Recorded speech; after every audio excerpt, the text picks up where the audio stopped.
Muito bom dia a todos. Good morning, everyone. Bom dia aos nossos alunos. Good morning to all the students.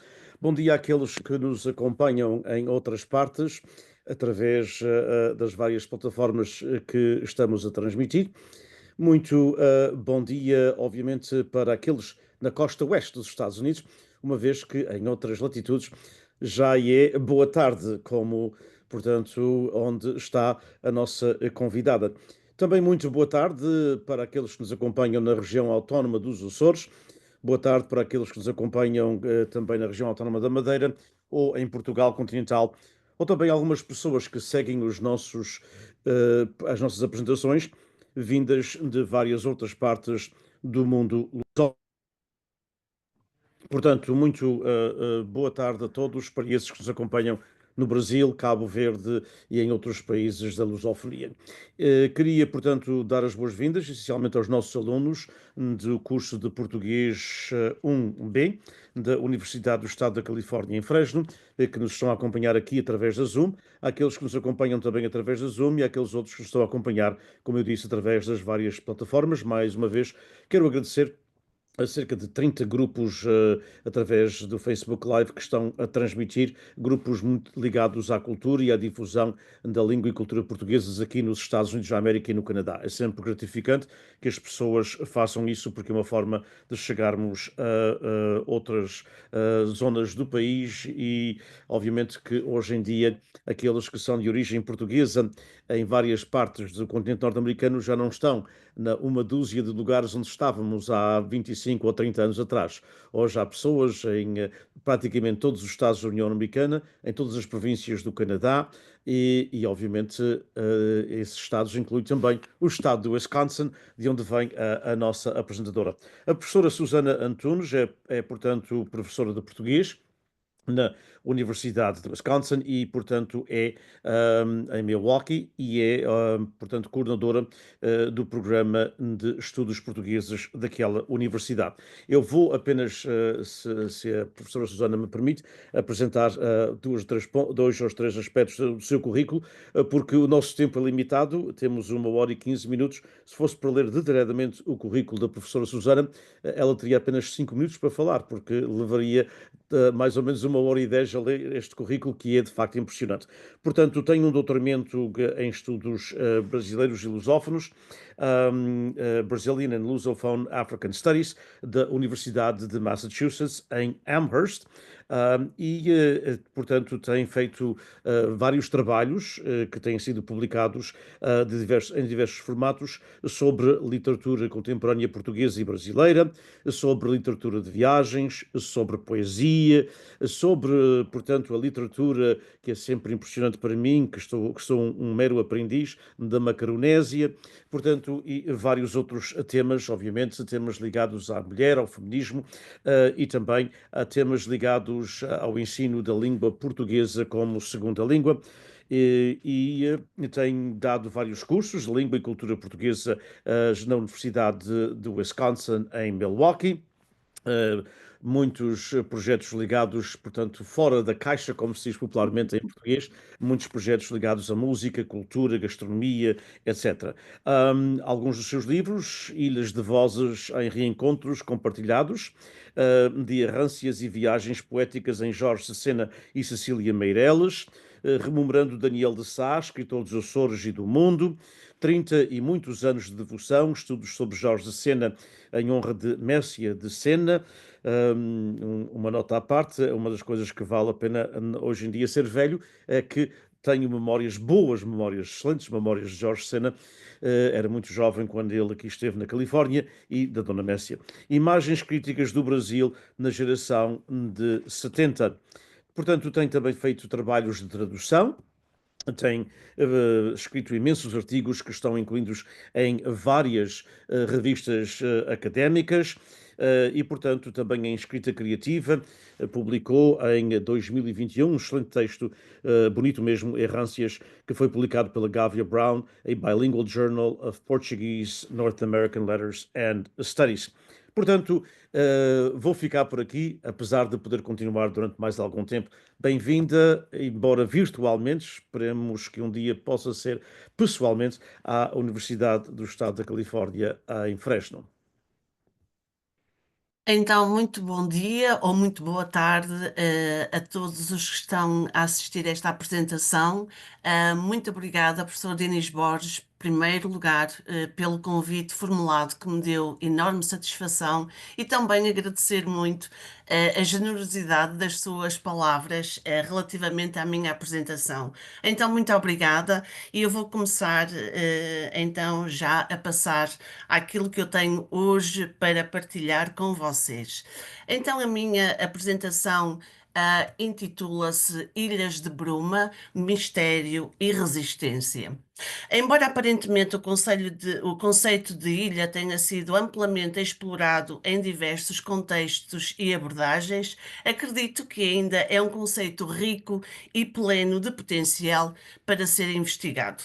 E porque acredito que ainda é um assunto com enorme potencial de estudo, proponho então uma abordagem ao conceito de ilha, em que percorrerei algumas insularidades simbólicas, a saber, a bruma que envolve, desafia, envolve e provoca, o mistério que habita os contornos da ilha e a resistência que ali se estabelece e enraiza. Pensar o conceito de ilha é também questionar o que reside nas suas margens, refletindo sobre o que elas nos podem ensinar acerca de como habitar o mundo de forma mais consciente e transformadora.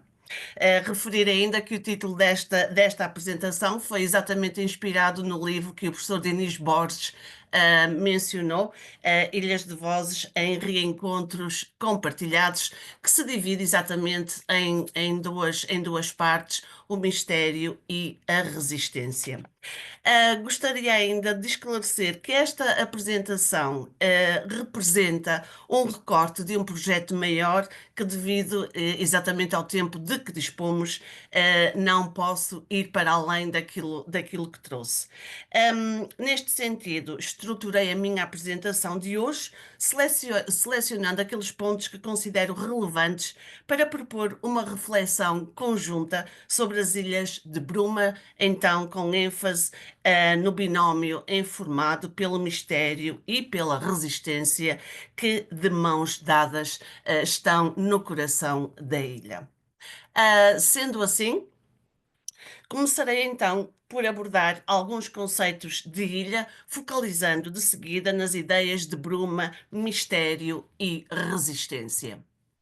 Ah, uma brevíssima referência à língua portuguesa espalhada pelas ilhas dos Açores, Cabo Verde, Madeira, Santo Tomé e Príncipe, Timor-Leste, Macau e aquilo que eu também chamo a diáspora, a ilha ou as ilhas da diáspora, entre aspas, nomeadamente e principalmente Estados Unidos e o Canadá.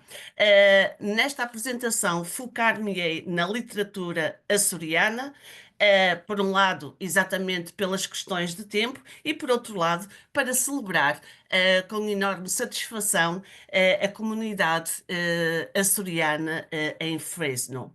No entanto, e ainda que o meu foco seja então a literatura dos Açores, optei por me debruçar, sobretudo, nos escritores e escritoras, poetas, que me parecem menos estudados, sem, no entanto, deixar de mencionar alguns que continuam a ser e serão sempre os grandes marcos da literatura açoriana, nos diferentes géneros literários. Com esta apresentação, pretendo, mais do que tudo, estimular a curiosidade dos leitores e das leitoras para que implementem uma atitude proativa e descubram outros nomes e outros livros da literatura de ilhas em língua portuguesa, devo dizer, uma literatura extremamente rica. E a primeira questão que eventualmente poderá surgir resume-se a esta simples pergunta: o que é, afinal, uma ilha? Várias perguntas, selecionei algumas, pensei em algumas para partilhar, mas muitas outras, obviamente, cabem neste domínio. Então, uma ilha será um lugar afastado do mundo ou um mundo inteiro em miniatura? Um território cercado de limites ou um espaço de liberdade? Será um ponto final ou um ponto de partida? Um lugar de isolamento ou de encontros? Será um abrigo ou uma prisão? Um refúgio escolhido ou um exílio imposto? Um corpo de terra à deriva ou uma raiz fincada no oceano? Um centro esquecido ou uma margem que resiste? Um fragmento do mundo ou o mundo condensado num fragmento? Um silêncio ou um grito? Uma memória ancestral ou uma invenção contínua? Uma metáfora de pertença ou de perda? O que é, afinal, uma ilha? Poderá ser tudo isto e ainda muito mais, na minha perspectiva, porque de facto é um domínio extremamente rico. Neste seguimento, pensei em alguns conceitos. Não vou falar em teorias literárias, sobre esta realidade. Abundam esses estudos, mas o que partilho relativamente a alguns conceitos relacionados com a ideia de ilha são de facto algumas reflexões que construí e que são baseadas na minha experiência insular, não tendo, no entanto, nascido nas ilhas. Eu diria então que uma ilha nunca é somente um espaço geográfico definido por uma porção de terra rodeado por água. As ilhas são também territórios do pensamento, do desejo, da diferença, do silêncio, da memória, do abrigo, do exílio e muitas vezes da reinvenção. Isoladas no mapa, mas conectadas por histórias de navegação, colonização, migração e resistência. As ilhas desafiam também as noções de periferia.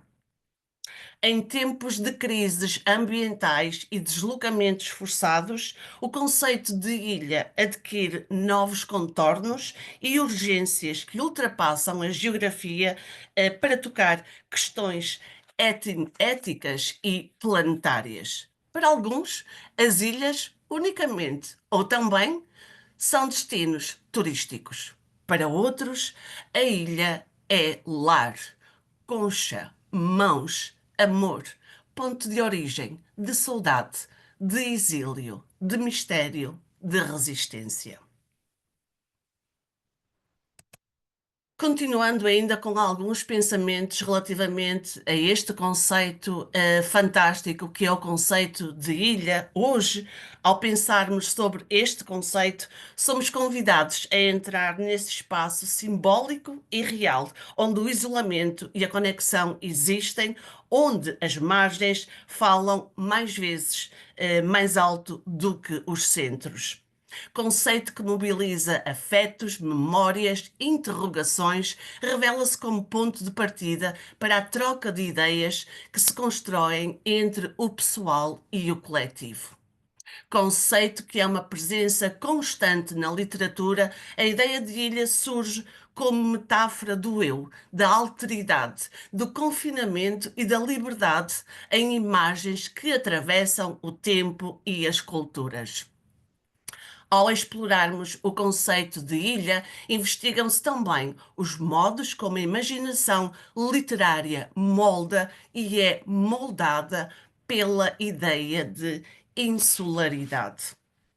Falar de insularidade é obrigatoriamente referir Vitorino Nemésio, terceirense, escritor ímpar da literatura açoriana, dono de uma escrita singular que a todos toca em profundidade. Não me vou deter sobre a obra de Vitorino Nemésio, mas neste contexto particular não posso deixar de citar o seu texto intitulado A Sorianidade, texto publicado no número especial comemorativo do quinto centenário do descobrimento dos Açores na revista Ínsula em 1932. Deste texto amplamente divulgado em contextos bem diferenciados, desde estudos de âmbito literário a intervenções de ordem política, cito então partes de Açorianidade e devo dizer que é um texto que me fascina sempre que o leio. Quisera poder enfeixar nesta página emotiva o essencial da minha consciência de ilhéu. Em primeiro lugar, o apego à terra, este amor elementar que não conhece razões, mas impulsos. E logo, o sentimento de uma herança étnica que se relaciona intimamente com a grandeza do mar. Uma espécie de embriaguez do isolamento impregna a alma e os atos de todo o ilhéu, estrutura-lhe o espírito e procura uma fórmula quase religiosa de convívio com quem não teve a fortuna de nascer como o Logos na água. Meio milénio de existência sob tufos vulcânicos, por baixo de nuvens que são asas e bicharocos que são nuvens, é já uma carga respeitável de tempo. Como homens, estamos soldados historicamente ao povo de onde viemos e enraizados pelo habitat a uns montes de lava que soltam da própria entranha uma substância que nos penetra. A geografia, para nós, vale outro tanto como a história, e não é de balde que as nossas recordações escritas inserem uns 50% de relatos de sismos e enchentes. Como as sereias, temos uma dupla natureza. Somos de carne e pedra. Os nossos ossos mergulham no mar. Um dia, se me puder fechar nas minhas quatro paredes da terceira, sem obrigações para com o mundo e com a vida civil já cumprida, tentarei um ensaio sobre a minha açorianidade subjacente, que o desterro afina e exacerba. Fim de citação do texto A Açorianidade de Vitorino Nemésio. O texto de Vitorino Nemésio conduz-me, inevitavelmente, ao arquipélago dos Açores, onde me vou focar então a partir de agora. Dentro deste contexto, convido-vos a explorarem comigo algumas das camadas simbólicas, culturais e até filosóficas subjacentes à ideia de ilha, começando exatamente pela ideia de bruma. Bruma, uma palavra leve, mas densa, uma espécie de névoa poética que nos desafia a ver para além do óbvio. Bruma evoca o nevoeiro que cobre o horizonte, o limite entre o visível e o invisível. Nos Açores, ela não é apenas referência para um fenómeno atmosférico. É paisagem, é presença, é metáfora, é condição existencial. A bruma esconde e revela, envolve e protege. E é nesse limiar entre o encoberto e o revelado que começa a pensar o conceito de ilha. É com bruma que as ilhas açorianas se apresentam ao mundo, envolvendo-as, suspendendo-as e tornando-as meio visíveis, meio não visíveis. A bruma nem revela nem oculta por completo. Ela simplesmente atrasa a chegada da luz e prolonga o tempo de espera. E é neste ritmo mais lento, mais denso, que as ilhas dos Açores se constroem como espaços enigmáticos, onde cada ilha é também um espelho que reflete o que somos, o que, por vezes, evitamos ver e o que ainda podemos imaginar. Quando nos referimos ao conceito de ilha, e como mencionei anteriormente, não aludimos apenas a uma porção de terra cercada por mar. Falamos também de um território simbólico, onde se cruzam o imaginário e o real, o concreto e o impreciso. A ilha é lugar de origem e de exílio, de recomeço e de isolamento. E é neste entrelaçamento, de sentidos que nasce também o seu mistério. O mistério não é, no contexto desta apresentação, o que falta conhecer. É mais o que escapa às definições rígidas. É o que se pressente e se vive mais do que se explica. As ilhas, sobretudo as atlânticas, como os Açores, parecem guardar algo que nunca se diz por completo. Um saber ancestral, um segredo que resiste ao tempo. Pensar a ilha como conceito é pensar a fronteira entre terra e mar, entre solidão e pertença, entre centro e margem. E é na bruma que essa fronteira se dilui. A ilha torna-se então lugar de imaginação, não como fuga da realidade só, mas também como forma de resistir a ela, com outras narrativas, revelando-se como um intervalo onde o tempo hesita, onde o espaço se dobra e onde a linguagem se torna necessária para dar forma ao indizível. As ilhas são, por natureza, espaços de mistério. Vistas de longe, são contornos indefinidos, silhuetas suspensas no mar entre o que se sabe e aquilo que se intui.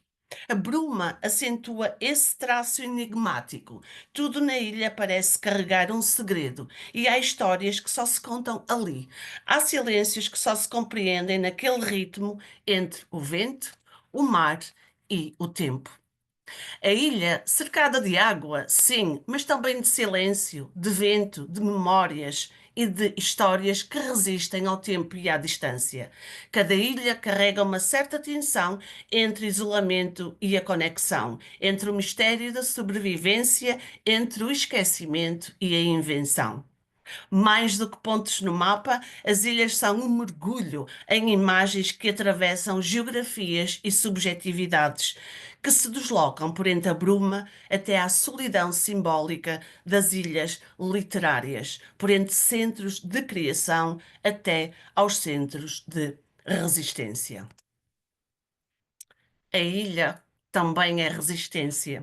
Resistência geológica contra as forças do oceano, resistência humana, cultural e linguística. As ilhas, muitas vezes consideradas periferias, tornam-se centros de imaginação e de sobrevivência, como já referi. Elas preservam modos de vida que desejamos que escapem à pressa do tempo.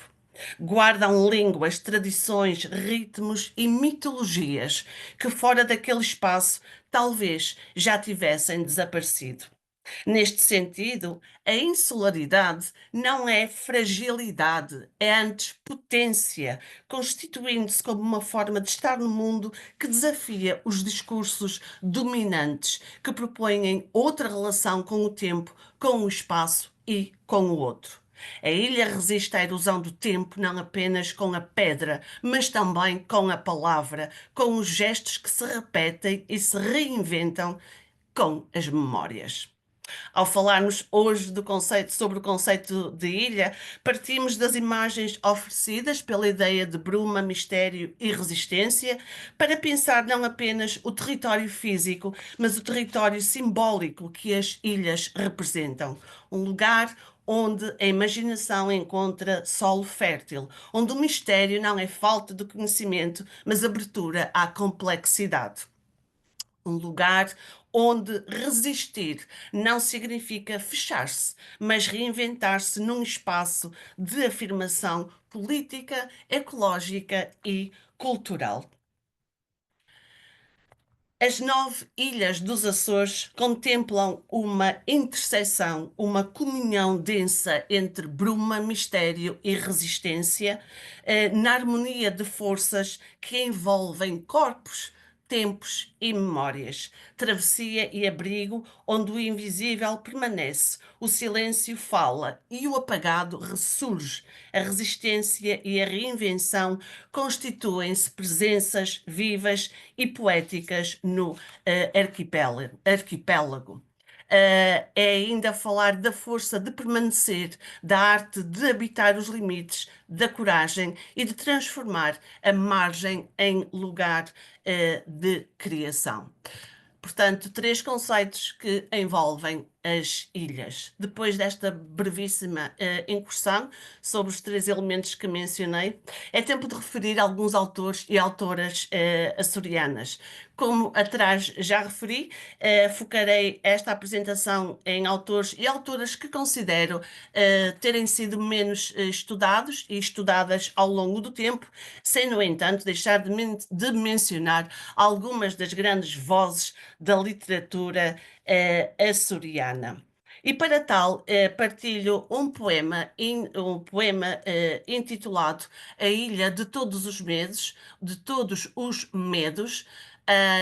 Este não é o início de um longo poema, publicado no livro Crónica do Cotidiano Inútil, 50 anos de vida literária, em 2022, de Cris Cristelo, poeta, jornalista e tradutor. O poema, como posso adiantar, foi escrito na Ribeira Quente, na povoação, em agosto de 2011, e faz parte do volume 5 das Crónicas do Cotidiano Inútil. Este poema, A Ilha de Todos os Medos, é também um poema tributo aos escritores açorianos que, ao longo do poema, Chris Costello nomeia e que passo a enumerar e que, como podem ver, o nome dos poetas são remetidos para notas de rodapé, porque este longo poema de Chris Costello inclui versos que remetem exatamente para os poemas que estão em nota de rodapé e que são Cristóvão de Aguiar, João de Melo, Fernando Aires, J.H. Santos Barros, Urbano Bettencourt, Vasco Pereira da Costa, Pedro da Silveira, Álamo Oliveira, Dias de Melo, Maria de Fátima Borges, Marcolino Candeias, Eduino de Jesus, Daniel de Sá, Eduardo Bettencourt Pinto e também Roberto de Mesquita. Portanto, este poema ajudou-me, de certo modo, a voltar a referir grandes vozes que perdurarão para sempre na literatura açoriana. E deste longo poema eu leio só alguns excertos que eu assinalei com um retângulozinho azul. E diz o seguinte: era desta açorianidade, desta literatura açoriana que vos queria falar. Medram poetas nestas ilhas, contistas, ensaístas, romancistas, narradores, dramaturgos e sonhadores. Deixai-me hastear a bandeira deste povo e gritar o que lhe vai na alma. E depois, já a terminar, uma ilha pode ser de todos, mas quero-a só para mim. Pretendente único à sua razão, namorado, amante e noivo, mulher ardente para cortejar, mãe de todas as filhas, mar de todas as ilhas, amor de terra e mar. Uma ilha pode ser de todos, sem temores ou receio, na ilha de todos os medos. Fim de citação. De referir ainda que este excerto que acabei de ler transporta não só a força do texto, mas também informa um diálogo vivo mantido ao longo de todo o poema com a literatura açoriana, não apenas evocando nomes, mas convocando-os também. Cada poeta citado é vestígio de presença, uma ilha que resiste de facto ao apagamento. E neste gesto de nomear e convocar, há também um gesto de abraçar a memória coletiva, de reunir uma geografia afetiva e literária que insiste em não se calar. E falar da poesia insular, dos poetas insulares, como neste poema Chris Costello faz, é também reconhecer a interseção entre tempo, lugar e voz. É perceber que em cada ilha há bruma, há mistério e há também resistência através da palavra, através da escrita. modos de resistência que também têm lugar nas antologias organizadas por Helena Cristelo, falecida no passado dia 29 de janeiro de 2024, e que passo a referir. Devo ainda acrescentar que escolhi falar um pouquinho ou partilhar um pouco das antologias organizadas pela Helena e outras colegas, como vamos ver, porque de facto considero que são materiais didático-pedagógicos de extrema importância para professores, para alunos, para curiosos, para leitores, porque de facto as antologias de Açores contemporâneos não existiam assim de forma tão sistemática como passaram a existir a partir de 2011, uma antologia bilingue de autores açorianos contemporâneos, organizado em conjunto pela Helena Cristelo e também pela professora Rosário Girão, da Universidade do Minho. Também muito curiosa esta coletânea de textos dramáticos de autores açorianos, co-organizada com uma colega comum da Escola da Maia, Lucília, a professora Lucília Roxo. Esta coletânea foi publicada em 2013 e destina-se, obviamente, ao currículo escolar, denotando, como já referi, um objetivo pedagógico-científico e que visa divulgar a obra dos mais relevantes autores contemporâneos de matriz açoriana na área do texto dramático, suprindo de facto uma lacuna real. Esta coletânea reúne extratos de peças de teatro assinadas por cinco vozes fundamentais da literatura açoriana que passo a mencionar: Álamo Oliveira, Daniel de Sá, José Martins Garcia, Norberto Ávila, Onésimo Teotónio Almeida e Onésimo Teotónio Almeida. De referir ainda que os textos compilados nesta coletânea são textos de difícil acesso, resultante, obviamente, da sua não reedição. E em 2022, Helena publicou mais uma antologia, desta vez a nova antologia de autores açorianos, uma antologia que faz referência a 16 autores, sobre os quais Helena Cristelo nos deixa algumas notas bibliográficas, seguidas de trechos da obra literária de cada um dos escritores. Esta antologia complementa a anterior, publicada em 2011, e contempla os seguintes autores: Alexandre Borges, Carolina Cordeiro, Daniel Gonçalves, Diogo Ourique, João Pedro Porto, Joel Neto, Leonor Sampaio da Silva, Luís Filipe Borges, Malvina Souza, Maria Brandão, Maria João Ruivo, Nuno Costa Santos, Paula de Souza Lima, Pedro Almeida Maia, Pedro Paulo Câmara e Telmo Nunes. Como podem ver, autores que podemos designar da nova geração, uma compilação extremamente importante. Estes projetos nasceram no seio dos colóquios da lusofonia e, como já referi, são ferramentas de exceção para quem quiser ter uma panorâmica da literatura açoriana e também, novamente, uma ferramenta de extrema importância para professores e estudiosos da literatura contemporânea açoriana. Uma outra antologia que me deixou de veras curiosa e intrigada, ainda de Helena Cristelo, a antologia de humor açoriano, o humor na literatura açoriana, que apresenta um índice que passo a partilhar com 15 autores, conforme podem ver na imagem. Contando com textos de Aníbal Pires, eu selecionei dois excertos só para que fiquem com uma breve ideia acerca do que esta original antologia de humor açoriano pretendeu ser. Então, diz o seguinte: neste livro, que reúne 15 autores açorianos, o leitor poderá encontrar excertos de obras literárias que se podem designar por humor na literatura e textos humorísticos. E depois há uma explicação acerca do que é entendido como humor na literatura. O humor é utilizado como um recurso estilístico ou temático dentro de uma obra literária. Não é o objetivo principal da obra, mas sim uma ferramenta para enriquecer a narrativa, desenvolver personagens ou explorar temas complexos de forma mais compreensível ou irónica. Um pouquinho mais à frente, uma explicação acerca do que são considerados os textos humorísticos. São geralmente considerados um género em si mesmo, como comédia, sátira, paródia ou crónica humorística.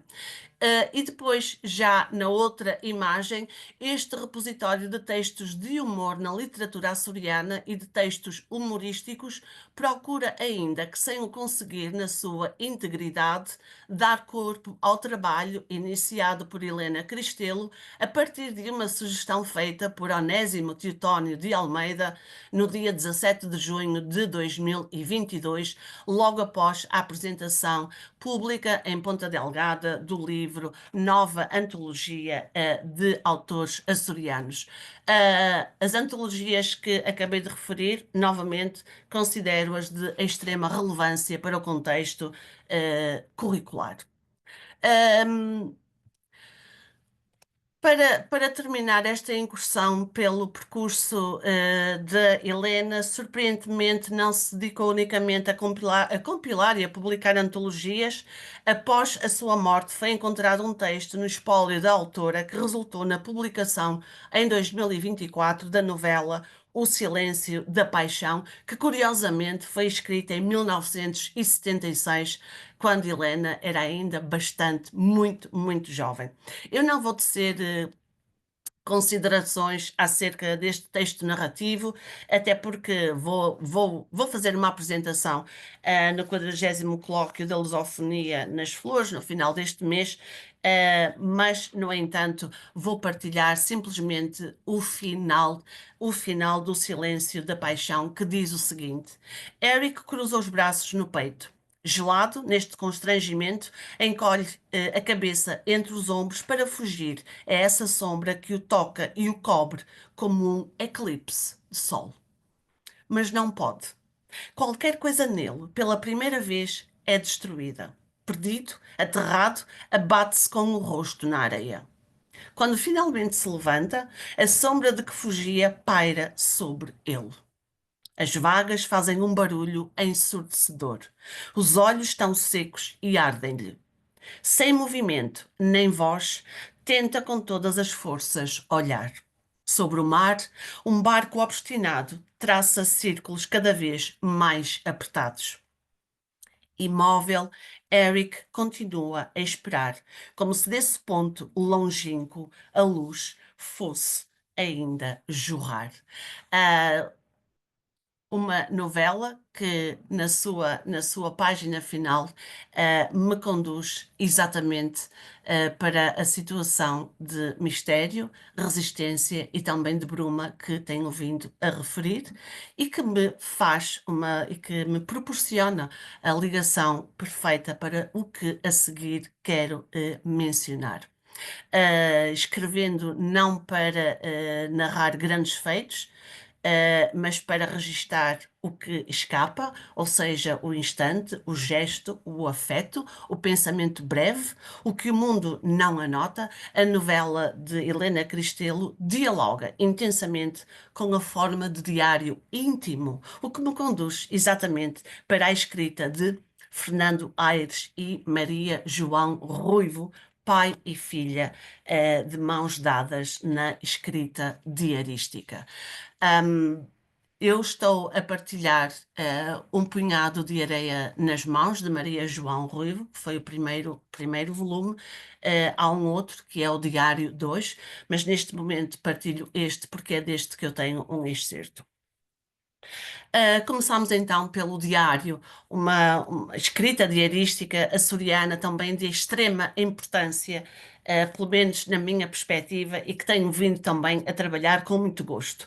Era uma vez o tempo, coordenado por Maria João Ruivo, deste livro de Fernando Aires. Eu selecionei um excerto que passo então a ler. E peço desculpa se não se consegue visualizar muito bem, mas de facto o objetivo é dar a conhecer ou referir com mais ênfase este tipo de autores e este tipo de escrita. Então, em 25 de outubro de 86, Fernando Aires escrevia assim: O que fica sempre entre as mãos não é o que se compra a peso de ouro.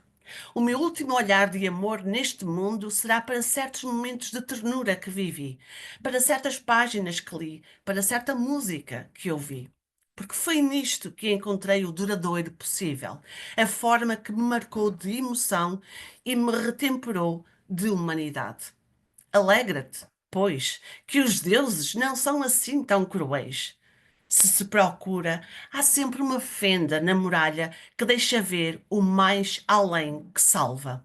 Cristal d'água desta sede que nos arde.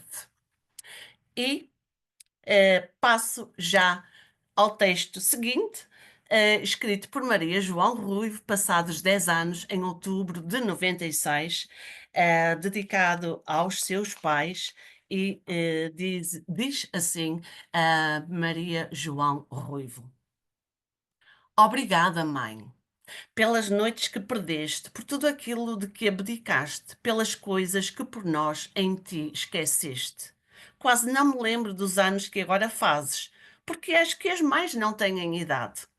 Queria dizer-te tanta coisa.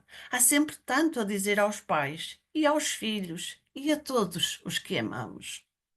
Queria expressar a importância que tens na nossa vida e o que em nós teceste amorosamente desde a infância. Mas as palavras para dizê-lo ainda estão por inventar. Ainda em outubro de 96, Maria João escreveu: Releio estas entradas que tenho vindo a rabiscar e penso que gostava um dia de ter um diário sério, consistente, que contasse de mim e do que me vou fazendo. Mas porquê? Pergunto. De onde vem esta necessidade de nos encontrarmos? Talvez da ilusão de que as folhas impressas são uma forma de eternidade? O que se cala morre connosco. Talvez por isso, neste momento, pensei que estas poderão ser as primeiras páginas de um diário meu, que guardarei numa gaveta a 7 chaves, enquanto não tiver coragem suficiente de o mostrar aos olhos dos outros. Vou lendo o diário do meu pai. Era uma vez o tempo. E penso, ainda com mais certeza, que o lugar certo do meu é a caixinha onde o guardo, assim, no leve sopro do seu nascimento. Fim de citação. Ainda bem que não ficou guardado na caixinha. Através das leituras que tenho vindo a fazer dos diários de Fernando Aires e de Maria João Ruivo e também de outros textos de apoio, apercebi-me de uma amizade plena que existia entre Fernando Aires e Eduino de Jesus, amizade que também está patente no poema que Eduino de Jesus dedica a Fernando Aires no seu livro intitulado como uma tenuíssima espuma de luz, poética, fragmentária, com desenhos belíssimos também, de Artur Boal, publicado em 2021. E eu leio então as palavras que Eduino de Jesus dedica a Fernando Aires.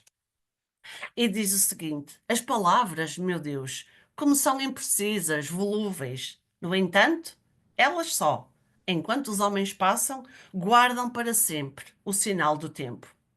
Delas nascem depois os avisos, as borboletas do ar, as larvas da terra. Elas próprias escavam os abismos, abrem as asas e o voo, elas só afinal desferem. Imprevisíveis, volúveis, mas inamumíveis. Elas lá ficam na página branca, à espera de um levanta-te e caminha, de qualquer voz humana. Fim de citação.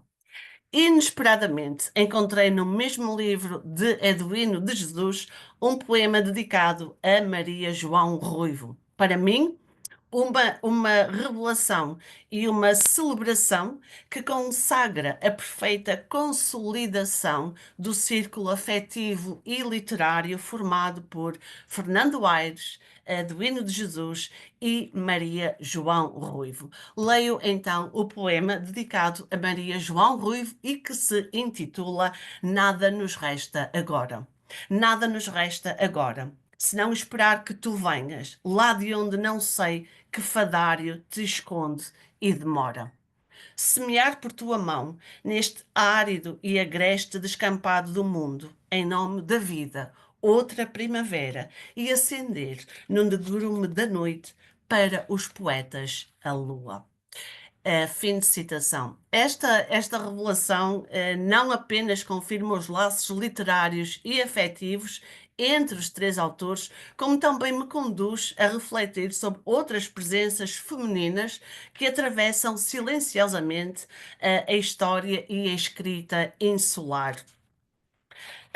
E da escrita diarística e da poesia. Destaco neste percurso de presenças femininas na escrita insular, obviamente, o romance de Pedro Almeida Maia, já bastante conhecido, A Escrava Açoriana, mas eu queria aqui enfatizar que neste romance a mulher ressurge como símbolo de resistência, de memória subterrânea e de identidade, identidades apagadas que habitam o tecido insular. E eu vou ler só alguns pequeninos excertos para captar a atenção de quem ainda não leu este romance, que se sinta motivado a fazê-lo.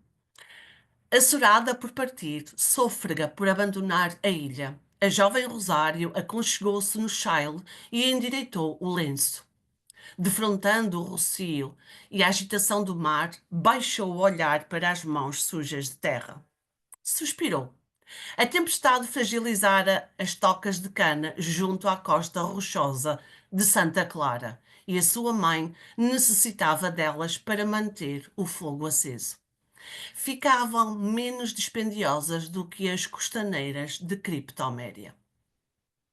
E um pouquinho mais abaixo, o resto do mundo mudara, tornara-se algo novo, mas ali havia coisas que tinham ficado iguais, como a imperfeição do homem ou a inconstância dos vulcões.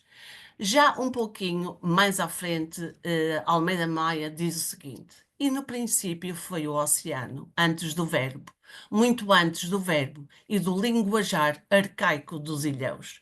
Ponta Delgada era uma risca de beira-mar molengona, uma légua de comprida ao sul da ilha. Vivia-se uma vida apoquentada todos os dias da semana, a toda a hora. Nós, as mulheres, vivíamos um tempo espinhoso de arbítrio masculino.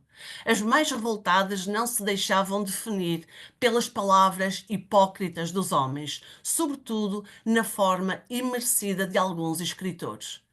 As mais afirmativas não lhes toleravam o analfabetismo da feminilidade. É simples, eles nada sabem sobre nós. Não sabem que ser mulher é vestir a coragem e a sensibilidade, saber tocar tanto a magia como o sólido, equilibrar o desejo com a justeza. Não sabem que ser mulher é ser mãe do mundo. Desconhecem o que isso significa porque nunca deixaram de ser filhos mimados, até das próprias mulheres. Assurada por uma vida melhor, Rosário carregou as raízes, aquela lenha inferior. Sob o céu ferido com rasgos de calmaria, a bonança prometida. Vigiou a sua mãe com o rosto lavado em agonias à porta do casebre. A chaga do costume. Posses que não chegavam para a semana e o senhorio a ameaçar o mês. Era tempo de mudar alguma coisa. Tempo de agir. De destacar portanto, fim de citação, de destacar, para além da presença do mistério e da resistência já no prólogo da escrava açoriana, resistência e mistério no feminino, informadas pela vontade de partir, quero destacar ainda a importância que Pedro Almeida Maia dá à açorianidade linguística no seu romance. E aqui volto ao que anteriormente mencionei a propósito dos termos açorianos que tanto enriquecem a língua portuguesa numa necessidade permanente de dar forma ao indizível, como, por exemplo, a palavra molengona. Bom, este percurso que vai do gesto íntimo de Maria João Ruivo ao grito tantas vezes silenciado da escrava açoriana de Pedro Almeida Maia encontra uma nova e potente ressonância na escrita de Malvina Souza em Até que a violência nos separe.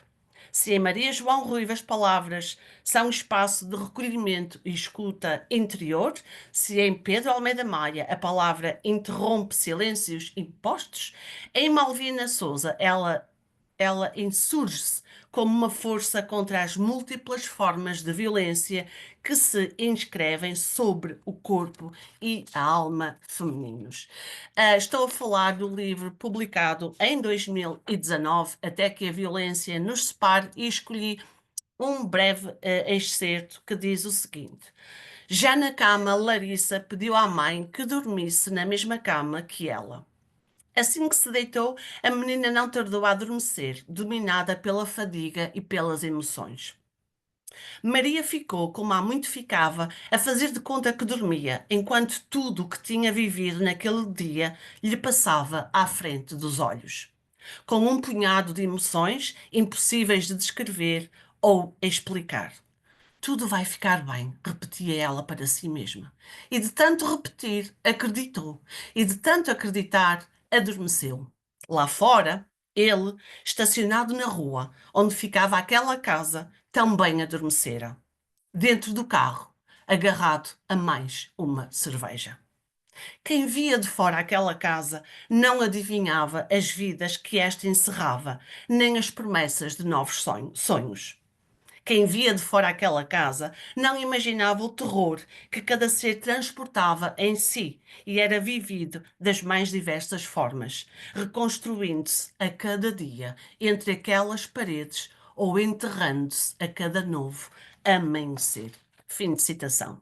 Cumpre-me ainda chamar a atenção para a importância da temática do livro de Malvina Souza num mundo, num país, numa região onde a violência continua a atingir diariamente números avassaladores aos quais não devemos, ou os quais não devemos ignorar. E depois desta breve incursão, vou-me deter um pouco sobre a questão da literatura da diáspora, que apelido de Ilha entre aspas, e partilho porque de facto é um bom resumo daquilo que se tem escrito ou de que foi escrito. Um livro de Francisco Cota Fagundes, publicado em 2024 e que se intitula Escrever para Sobreviver. De onde eu vou ler só um pequenino, breve excerto para que fiquem com uma ideia acerca do que este livro traz de novo. Então diz o seguinte, e cito: Neste livro interessa-me sobretudo uma perspectiva histórica deste corpus primário, não a análise ou crítica extensiva dela ou estudo da bibliografia passiva surgida à sua volta, a qual já é considerável e, para além do alcance deste trabalho. Alguns dos autores aqui referidos, José Rodrigues Miguel, Jorge de Sena, Onésimo Teotónio Almeida, Laurindo Andrade, Charles Reis Félix, Frank Gaspar, Alfred Lewis, Catherine Vaz, têm sido e continuam a ser estudados. Como podem ver através do índice que estou a partilhar, os capítulos são extremamente interessantes e também este é um livro altamente didático, pedagógico, para quem quer estudar, para quem quer aprender sobre escritores portugueses autoexilados nos Estados Unidos, e aqui são referidos José Rodrigues Miguel e Jorge de Sena, alguns escritores e obras da literatura portuguesa relacionadas com a temática migrante. O autor em destaque no capítulo 3, Alfred Lewis, integra a geração pré-capelinhos, a escrita de vida e alguns livros eruditos. No capítulo 4, o destaque vai para Onésimo Teotónio Almeida, integrado na geração dos capelinhos, expansão dos géneros e criatividade. Um capítulo para Emma Lázaros, raízes portuguesas, mãe de exilados e imigrantes. No capítulo 6, William Madison Wood e seu filho autobiógrafo. Depois, John Philip Sousa. No capítulo 8, John dos Passos, capítulo 9, Os Madeirenses das Índias Ocidentais, no capítulo 10, Olga Cabral e Elizabeth Nunes, no capítulo 11, A Geração do Cadinho Americano, com destaque para Charles Reis Félix, no capítulo 12, a geração do pós-cadinho americano ou contemporânea, finalmente uma literatura migrante e luso-étnica em língua inglesa, destaques para Catherine Vaz e Elaine Ávila. No capítulo seguinte, a geração universitária pós-25 de Abril, as conclusões, a bibliografia e apêndices, e ainda um índice onomástico e de lugares que eu considero bastante importante para quem quiser ter uma perspectiva da presença desta literatura. Um, Detendo-me um pouco mais na ideia de diáspora como ilha, se é que se pode chamar assim, quero referir agora, neste momento, um poeta nascido em Angola, de ascendência açoriana pelo lado materno, a residir no Canadá, que tem publicado muita poesia, muitos textos poéticos, narrativa poética, e que em 2021 publicou um livro intitulado Cântico sobre uma Gota de Água. Um título lindíssimo, e deste livro eu selecionei um poema que não é longo, um poema curto que se intitula exatamente Ilha, e que diz o seguinte: No espelho da água, a sombra de uma gaivota leva para longe os sonhos do vento. Para trás fica o cheiro dos araçás em setembro. Ah, a distância! Que dor tão próxima! Levas contigo o que deixas sobre a pele nua do mar. Fim de citação. A suavidade e a paz da poesia de Eduardo Bettencourt Pinto transporta-nos para a ideia de ilha como mistério, ilha do mistério, ilha da suspensão, para uma ilha que Eduardo Pinto embala dentro das mãos. Devo dizer ainda que Uma Ilha Dentro das Mãos é também o título de um outro poema de Eduardo Bettencourt Pinto. E, como temos que andar, não é? Acompanhada pela leveza cósmica da poesia de Eduardo, regresso às Ilhas dos Açores para uma curta e brevíssima viagem através de alguns e algumas poetas que importa ainda referir no contexto desta apresentação. Começo então por referir a poesia reunida de Madalena Ferrin, natural de Vila Franca do Campo, falecida em 2010. A sua poesia encontra-se reunida no livro intitulado Violinos Ocultos sob a Relva, numa organização de Ângela de Almeida, publicado em 2017.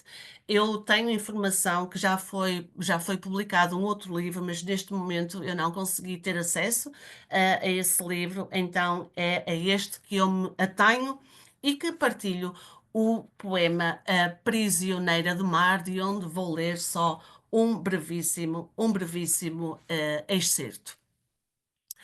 À volta, sempre à volta, sempre, o mar, o mar, o mar. Porque se fecha o anel do mar sempre em volta da ilha? Porque se fecha o anel do mar sempre em volta de mim? Suas mãos líquidas apertam-me a garganta, seus dedos frios entram dentro de mim. Estendo os braços, duas asas inúteis, grito e soluço. Ele ri-se de mim, triste e agreste. Eu sou a nova ilha, mas foi o mar quem fez que eu fosse assim. Deixo a sugestão para que leiam a poesia de Madalena Ferrin. É ainda no feminino que continuo para referir uma outra poeta nascida nas Velas, São Jorge, em 1861 e falecida na cidade da Praia da Vitória, na Terceira, em 1930. Estou a falar de Filomena Serpa, num livro de uma recolha da sua poesia feito por Carlos Enes e publicado em 2017. O poema que já estou a partilhar com vocês intitula-se A Praia da Vitória. É uma espécie de tributo à Praia da Vitória, onde Filomena Serpa acabou por falecer.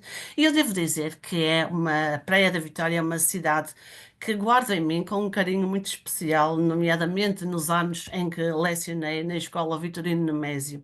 Eu vou ler então só os primeiros 4 versos do poema de Filomena Serpa, que diz o seguinte: Os feitos surpreendentes de que reza com tanto brilho a portuguesa história conferiram-te foros de nobreza, sendo credores de imortal memória. Fica aqui o convite para que procurem, para que leiam a poesia também de Filomena Serpa. Bom, eu estou quase a terminar, mas quero ainda referir que ser ilhéu, sentir-se ilhéu, não é só privilégio único de quem nasce nas ilhas. Aos que adotaram as ilhas e as trazem na alma. É também uma forma de estar no mundo, de experimentar a distância, mesmo rodeado de presenças. É carregar do peito a geografia do isolamento, é viver entre margens invisíveis, é saber-se rodeado por mares reais ou simbólicos, feitos também de silêncios, de memórias e de esperas. É ainda cultivar uma intimidade com a ausência, com quem constrói pontes para lugares que nunca existiram. Ser ilhéu por adoção é, acima de tudo, reconhecer-se ilha no meio do mundo como um continente de si mesmo. Neste breve percurso sobre os poetas ilhéus de alma e coração que defendem as ilhas na sua integridade, como a loba que defende as suas crias, eu começo então por referir muito brevemente o poeta Aníbal Pires, natural de Castelo Branco, açoriano por adoção, com um livro belíssimo intitulado Esperança Velha, com ilustrações também belíssimas de Ana Rita Afonso. Tenho aqui 2 poemas que não vou ler, mas que chamo a atenção para o que aponto e que se chama Ilha de Solidão. Um poema extremamente bonito e carregado de uma simbologia extrema para quem é ilhéu de adoção.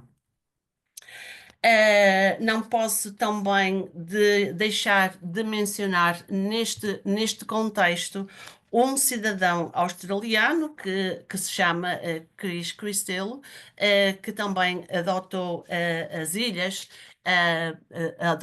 ilhas por coração e que eu partilho 2 poemas que valem a pena ser lidos, relidos e pensados porque não se é ilhéu por nascer numa ilha. É preciso sentir-lhe a alma, partir raízes e dores, acertá-la nos pontos difíceis, tratá-la das enfermidades, acariciá-la nas alegrias, plantar, semear e colher os seus frutos, alimentar as suas tradições, preservar a sua identidade. Não se é açoriano sem amar as ilhas, levá-las ao fim do mundo, morrer por elas, com elas, para elas. Já na minha reta final, não são conclusões, só dizer que este tema é de uma riqueza infinita e o tempo sempre apressado, não é? Não nos concede tréguas. Por isso, estas foram as minhas opções para esta apresentação. Dizer unicamente que as ilhas reais ou simbólicas unem mundos, funcionam também como pontes, o mar revela-se como um espaço comum e as diásporas são pertenças fragmentadas. A bruma é o véu que não desvenda o mistério do enigma da insularidade, provocando resistências quando a ilha canta contra os silêncios. E porque poesia e música se complementam de uma forma íntegra e plena. Finalizo então esta apresentação, se o professor Diniz me der ainda a oportunidade de finalizar com a música Ilhas de Bruma, que é subejamente conhecida, mas que neste caso apresenta uma interpretação muito original que contou com a colaboração de 32 açorianos numa iniciativa do terceirense jovem Evandro Menezes. Isto aconteceu em 2020, e imagino que todos têm presente o que é que se passou em 2020. Então eu vou tentar partilhar um pouquinho desta música. Resta-me então agradecer a todos a oportunidade, ao professor Diniz, muito obrigada pelo convite, obrigada a todos e fico sempre à disposição caso haja perguntas. Eu vou então partilhar um pouquinho da música Ilhas de Bruma, a ver se eu consigo fazer com que tudo dê certo. Ok, só um momentinho. Uhum. A ver se eu consigo chegar lá. Parece que sim, parece que estamos quase.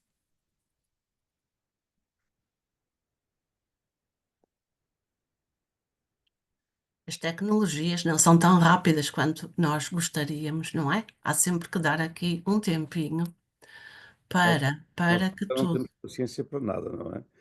para que tudo funcione. Eu já vou, eu estou quase. Ok, aqui está. É só mais um segundo e eu já vos deixo então com esta interpretação espetacular e eu espero que desfrutem muito. E muito obrigada.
Muito obrigado, professora, portanto, Susana Antunes. Muito mais uma vez, parabéns. Aliás, faz-se o eco das palavras que foram aqui escritas por várias pessoas que estão a acompanhar.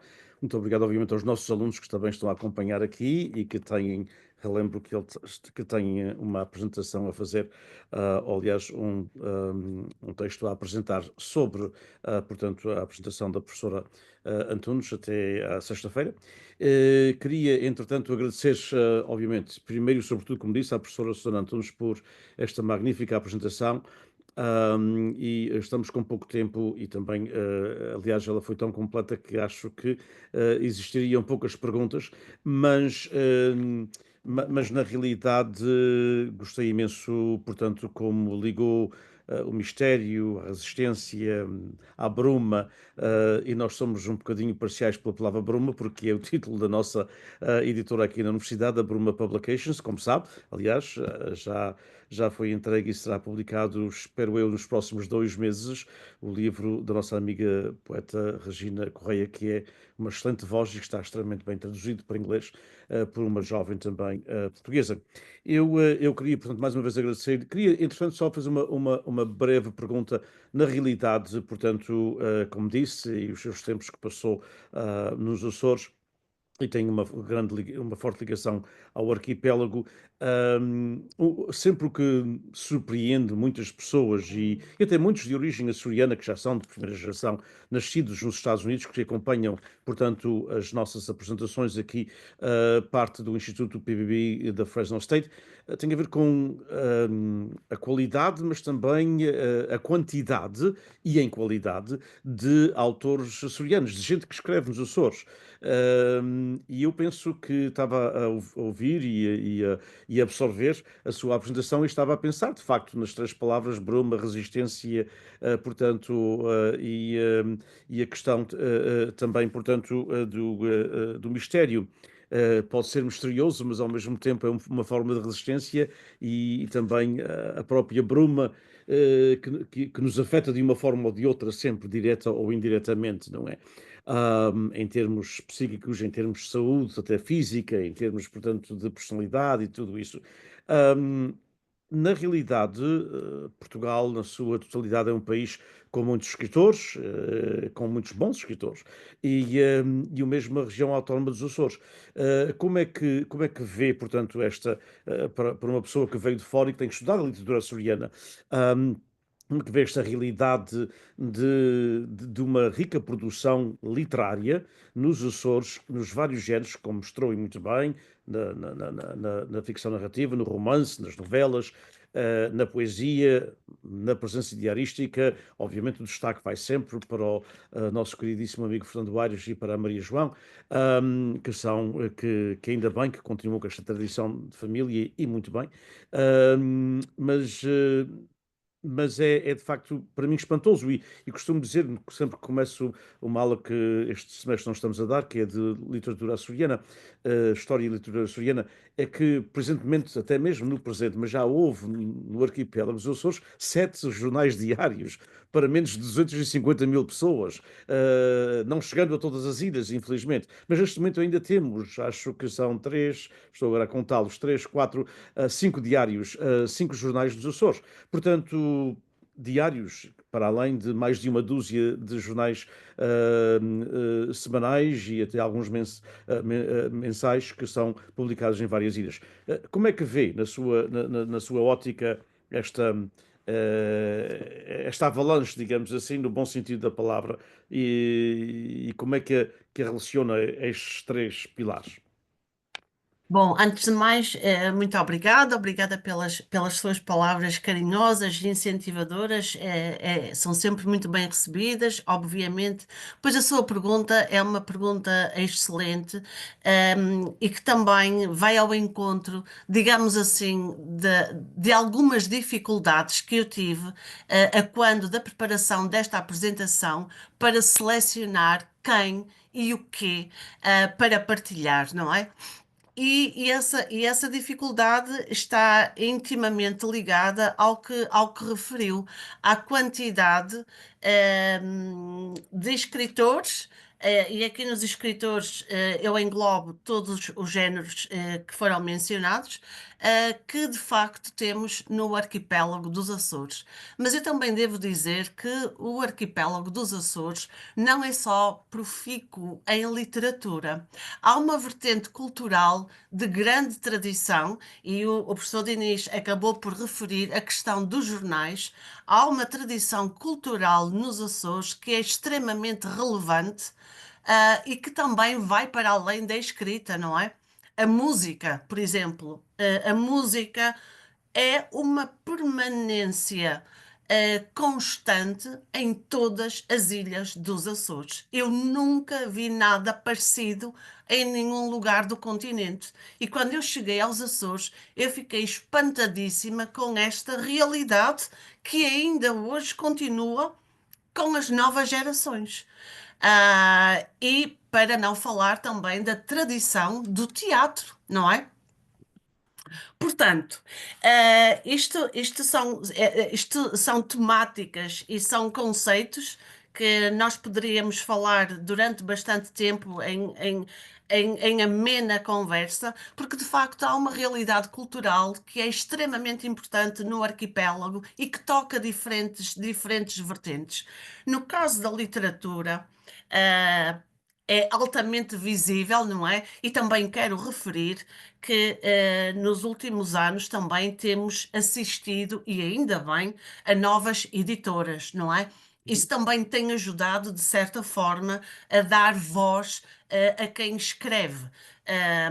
Isso também é um facto que é preciso relevar, mas também é preciso acrescentar que os autores açorianos também sentem, e eu tenho falado com alguns, sentem necessidade de passar a fronteira do arquipélago. E esse sentimento é perfeitamente natural, não é?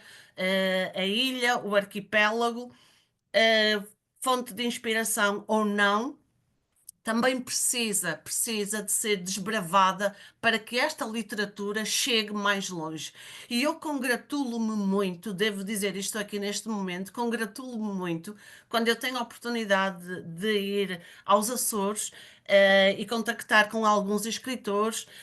Peço logo, não tens um livro para eu levar para a minha universidade e poder partilhar? E são todos e todas bastante simpáticos, têm-me enviado livros, e é desses livros também que eu devo dizer que me socorri, de certa forma, para a apresentação de hoje. Não tem a ver só com isso, mas também tem a ver com alguma preferência que eu tenho estudado, nomeadamente os diários. Dentro de algum tempo vai sair um artigo sobre o Diário 2 da Maria João Ruivo, que escrevi e que vai ser publicado numa revista académica da Universidade Nova de Lisboa. Portanto, eh, isto tudo para dizer o quê? Isto tudo para dizer que, de facto, devemos acarinhar, devemos abraçar e devemos difundir cada vez mais aquilo que, de facto, é uma potência açoriana, que é a questão da cultura, que engloba a literatura, o teatro, a música e outras artes que eu agora não vou aqui mencionar. A questão da bruma, do mistério e da resistência, na minha perspectiva, estão intimamente, e é impossível desmembrar estes três elementos, quer do açoriano, nascido na ilha, quer também do açoriano por adoção, porque eu sinto isso, quer dos escritores. E acho que são três elementos fantásticos que dão um caráter original e uma alma diferente àquilo que podemos ler da literatura açoriana. Exatamente, e como disse, nós podíamos continuar a conversar durante muito tempo, mas eu sei que também o seu tempo é limitado, tinha pedido 1 hora e 15, já lá vai um pouco mais tempo, mas eu queria apenas referenciar aquilo que disse. De facto, as editoras nos Açores têm apostado muito Eu, obviamente, que sou parcial a Letras Lavadas por várias razões, porque temos um magnífico acordo com Letras Lavadas. Acho que o Sr. Ernesto tem sido um herói nas publicações. Tem Ah, sido fantástico, e deixa-me só interromper aqui, Dinis, tem sido fantástico. Eu não o conheço pessoalmente, mas através de uma outra amizade, de uma outra pessoa, ele enviou-me uma lista e perguntou-me que livros é que eu queria. Eu acho isso um gesto que eu devo partilhar aqui, porque é de louvar. E eu recebi esses livros, alguns online, alguns físicos, portanto são dessas pessoas que nós, eu não, que eu não sou escritora, mas que nós precisamos de uma certa forma. Eu não escrevo, mas eu ensino. E eu quero divulgar, eu quero dar a conhecer aquilo que eu tenho na alma e que também é a minha alma açoriana, não é? Que eu não posso negar. Exato, não, na realidade o Sr. Ernesto e as outras editoras estão a fazer muitas vezes o que antigamente os governos faziam. Eu sou do tempo em que a Direção Regional de Assuntos Culturais, como era chamada na altura, a DRAC, portanto, comprava livros e a Exatamente. própria Direção Regional das Comunidades também comprava livros. Hoje há outros orçamentos, outras prioridades e as coisas não acontecem na realidade, pessoas como o Sr. José Ernesto de Letras Lavadas, portanto, também a Artes e Letras da Solmar, portanto, a Companhia das Ilhas, do Pico e de outras zonas, mas, portanto, com sede no Pico. Também citar, por exemplo, agora o Joel Neto, que citou na sua apresentação na livraria Lar Doce Livro, também agora formou uma editora chamada Dois Caminhos, que acaba de publicar um livro sobre Pessoa na Ilha Terceira. Fernando Pessoa. Desculpe, e fazem encontros fantásticos com o clube de leitura. Aliás, eu tenho um aluno que vai começar a participar desses clubes online. Isso é excelente. Isso é excelente. Aliás, nós temos que falar nisso, partilhar essas coisas. E portanto, parabéns a todos, grato a todos.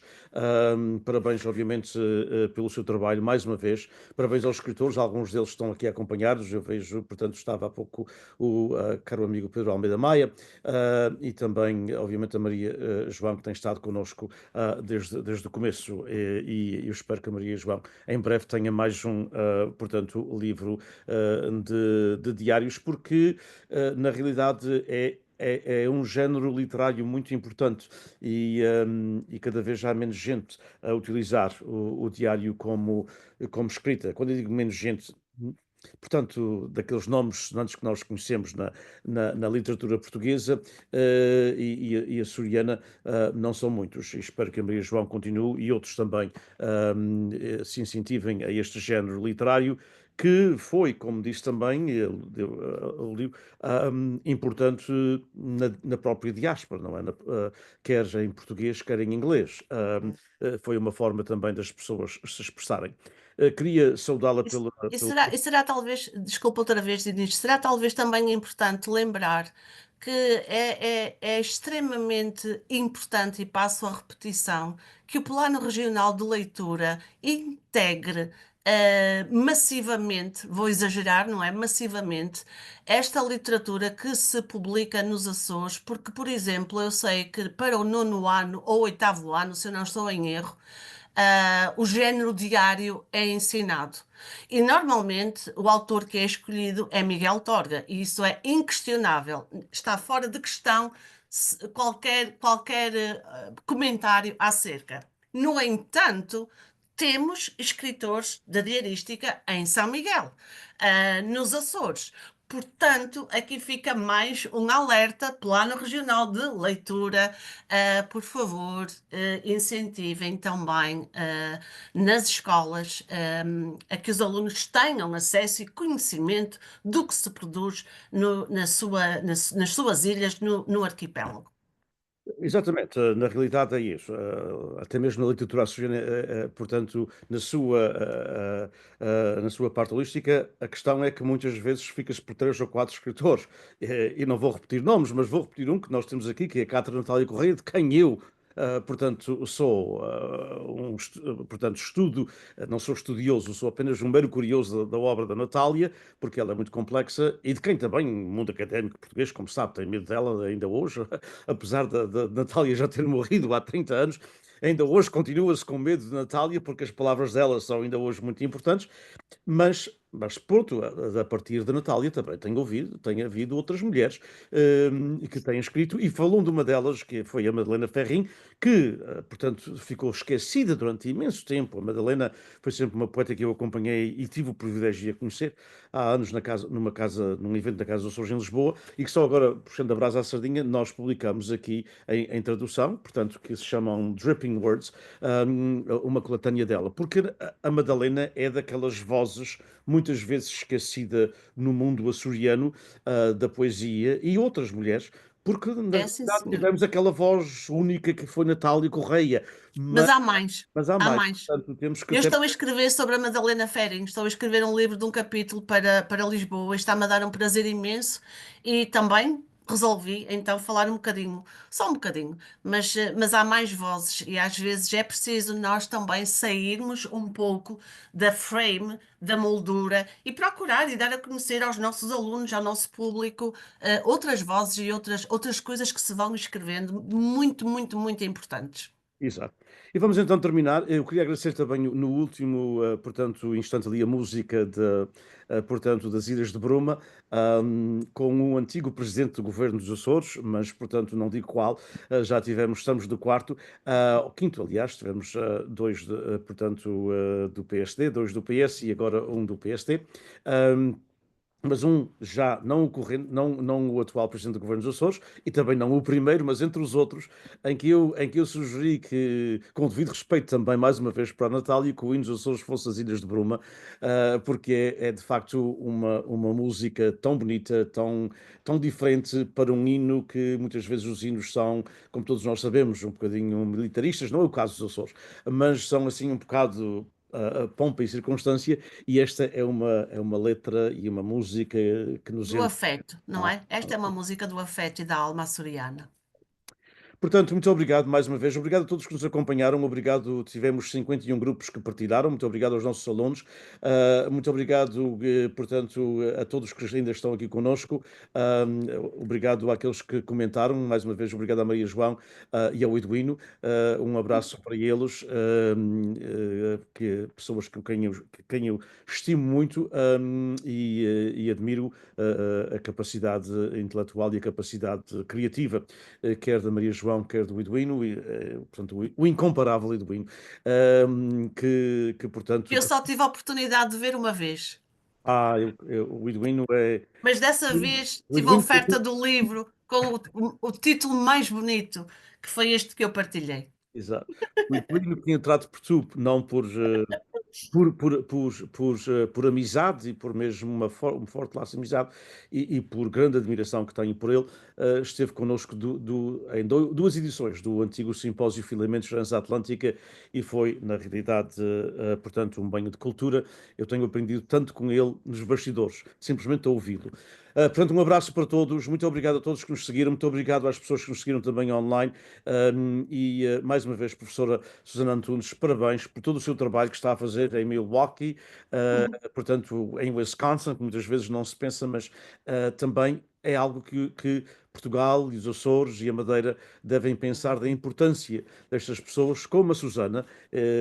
Eu iria dizer quase um absurdo, e ela vai me corrigir, mas que está a trabalhar quase no anonimato, digamos assim, porque muitas vezes as pessoas ligam é só duas costas e esquece do resto do país. Uhum.